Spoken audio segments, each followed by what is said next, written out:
Welcome to On the Ballot with Ballotpedia, where we take a closer look at the week's top political stories.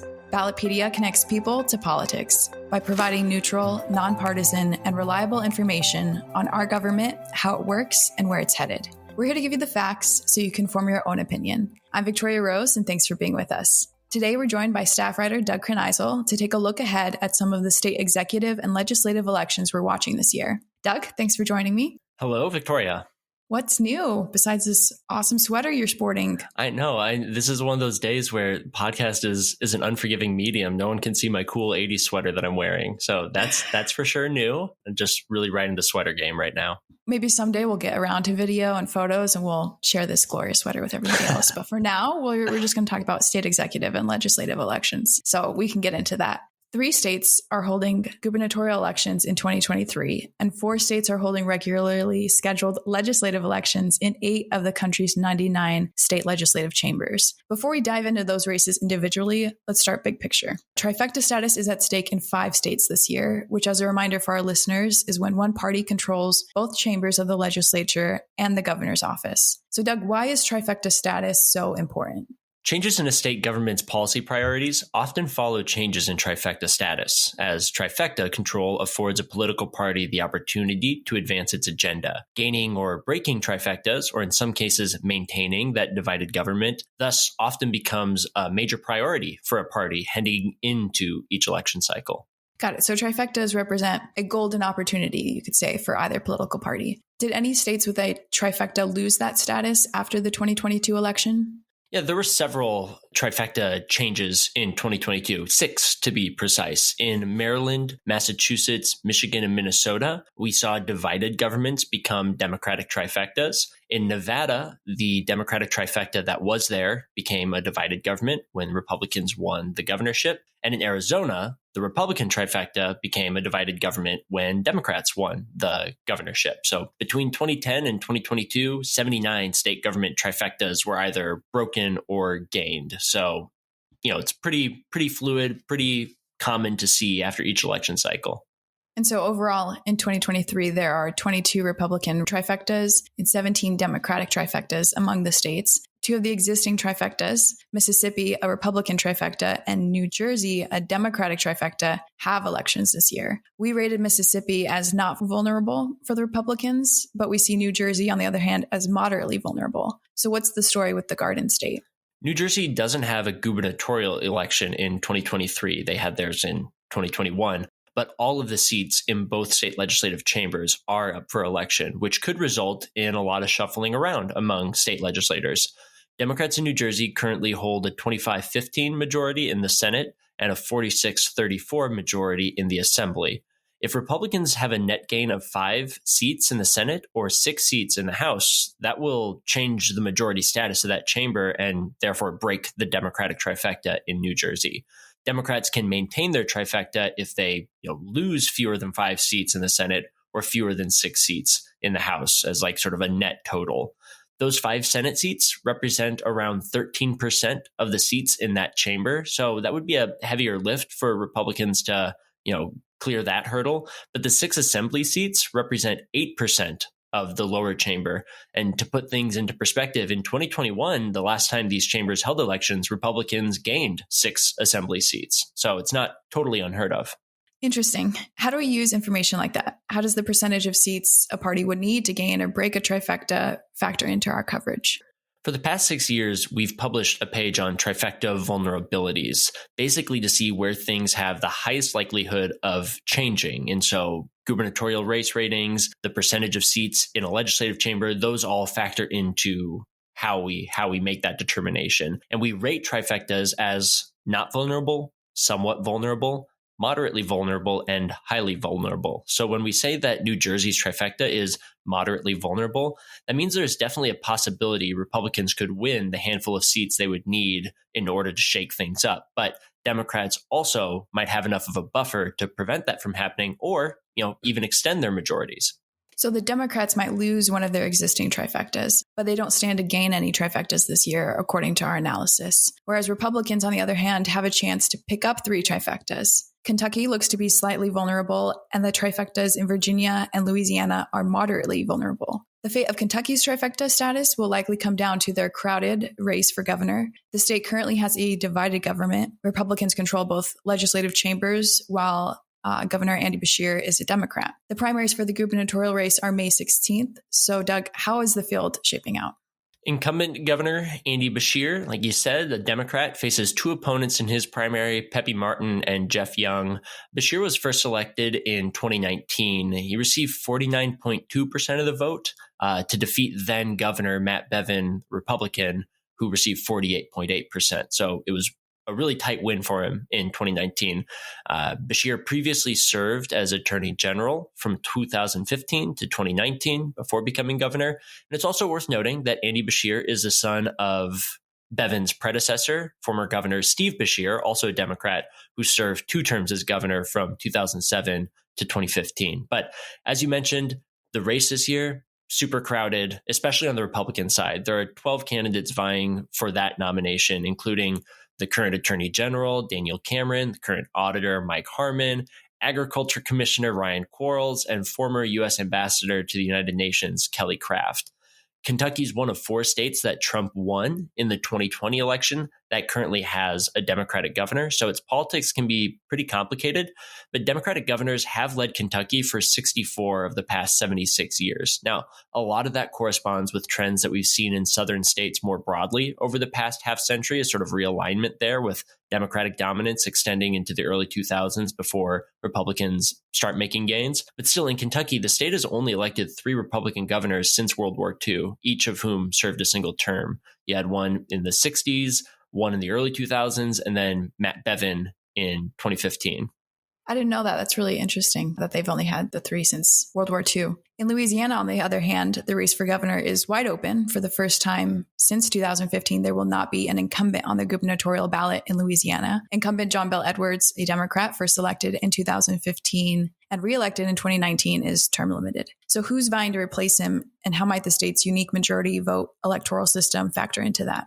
Yeah, I'll start with the Louisiana's uniqueness. So every candidate is going to appear on the same primary ballot, regardless of their party affiliation. Now, that alone isn't super uncommon. Alaska, California, and Washington have similar systems. But unlike those states, any candidate in Louisiana can win during that primary election outright if they receive more than 50% of the primary vote. If nobody crosses that threshold, the top 2 vote getters will then advance to a later general election. There are 8 candidates that we know of as of the start of this month, but it's going to be a bit more time before we can confidently kind of describe what the field is going to look like, since the filing deadline extends all the way to August 10th. So that first and possibly final election will be held on October 14th. If nobody wins a majority in that race, the second election will be in mid-November. Moving north to Virginia, another state with a divided government, they will have state legislative elections this year. That may change that. Yeah, Virginia is one of 2 states where both major parties control one chamber. Democrats have controlled the Senate since 2019 and entered the election with a 22-18 majority. They actually added to their majority earlier this year with a special election. Republicans have held a 52-48 majority in the House since 2021. So this, plus the state's Republican governor, Glenn Youngkin, whose term ends in 2025, gives the state a divided government. If Democrats hold on to the Senate and regain control of the House, Virginia will continue to have a divided government. If Republicans win the Senate and hold on to the House, then it'll switch over and become a Republican trifecta. And control of the General Assembly, Virginia's legislature, also affects the state's judicial makeup, since Virginia is one of 2 states where legislators elect members to the state Supreme Court. According to C-Analysis's initial forecast, both chambers are rated tilt Democratic. The outlet reports that most districts are rated either solid Democratic or solid Republican, meaning candidates from those parties are heavily favored. This leaves just a handful of likely, leaning, and toss-up races to decide the overall outcome in those chambers.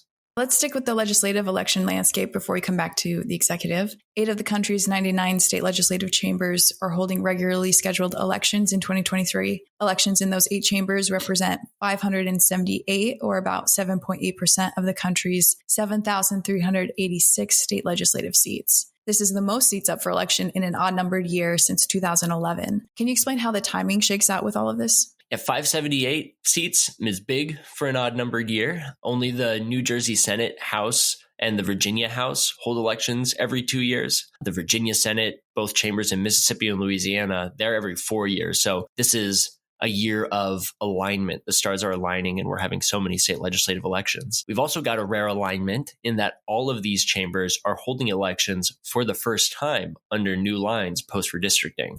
Wait, all of the chambers? You mentioned that Virginia and New Jersey held elections in 2021, but the census was in 2020, so... Yeah, in a normal setting, those 2021 elections would have been held under new lines, but since the census data was released in August of 2021, New Jersey and Virginia didn't have enough time to redraw their districts before that election. That's why every chamber this year will be held under new lines. So redistricting is just like that gift that keeps on giving. Well, we've got the timing down. What's the partisan balance look like at the state legislative level? As of March 1st, the start of the month, we recalculate this figure every month. Republicans controlled around 55% of all state legislative seats nationally, while Democrats held 45%. Republicans hold a majority in 56 chambers, and Democrats hold a majority in 41. Both chambers in Alaska have multi-partisan power-sharing coalitions. Looking at just the chambers up for election this year, we already mentioned that Democrats control both chambers in New Jersey and the Virginia Senate. Republicans control the remaining chambers, so the Virginia House, and then both chambers in Louisiana and Mississippi. But in addition to these regular elections, there's also the chance for some special elections, which can be pretty consequential too in these odd-numbered years. Yeah, let's talk about those special elections, which can happen for all sorts of reasons. Between 2011 and 2021, we had an average of 74 special elections that took place each year. How many are slated for this year so far? We've got 27 on our radar right now across 12 states. These are being held for a variety of reasons. Like you mentioned, 5 are because the incumbent was appointed or won election or is running for election to some other office, 17 because the incumbent resigned, and 5 because the incumbent passed away. As for the partisan breakdown, 16 of those seats are currently held by Democrats or were most previously held by Democrats, and 11 by Republicans. And from that list, do any stand out to you? The one I mentioned in Virginia Senate, that was the first really big one of the year. Incumbent Senator Jennifer Kiggins, a Republican, won election to Congress last year, so she had to, leave the state Senate in Virginia.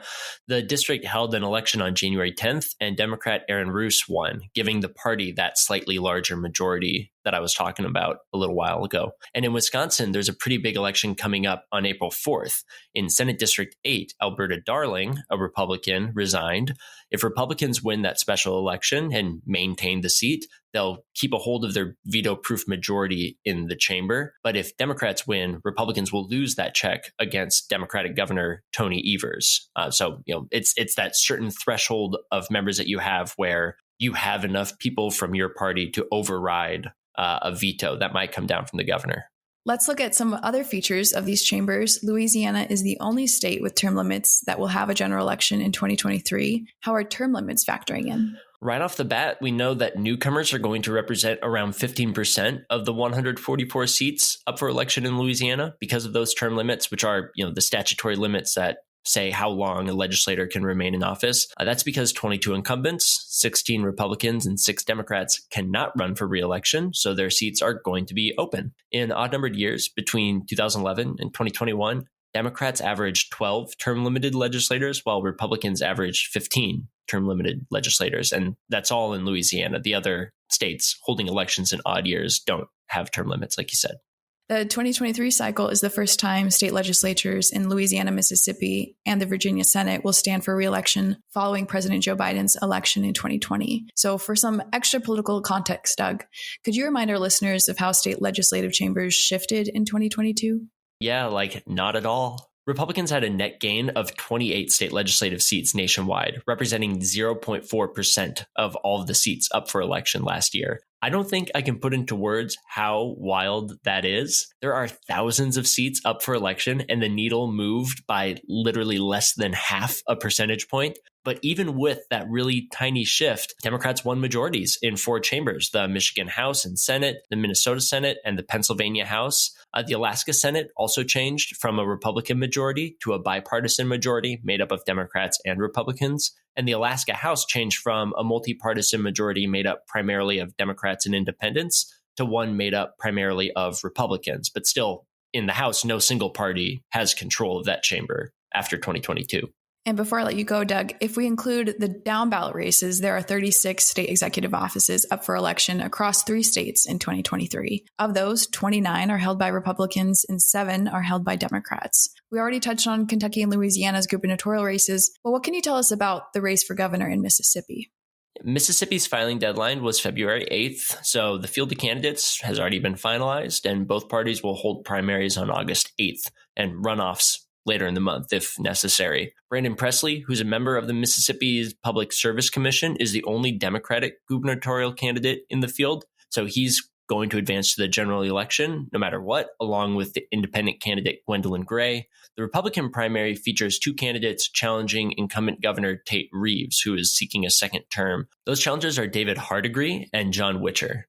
Well, I think we about covered it. Thanks for coming on. Thanks for your time as always. We look forward to having you back, Doug. Yeah, excited to talk more 2023, the deeper we get into 2023. And that's all for this week's episode of On the Ballot. Make sure you don't miss an episode by subscribing, and do us a solid by dropping a review of On the Ballot wherever you listen to podcasts. We'll be back next week with another episode. And until then, if you have any questions, comments, or love for Ballotpedia, feel free to send it to us at ontheballot@ballotpedia.org or on Twitter @Ballotpedia. I'm Victoria Rose, and thanks for listening.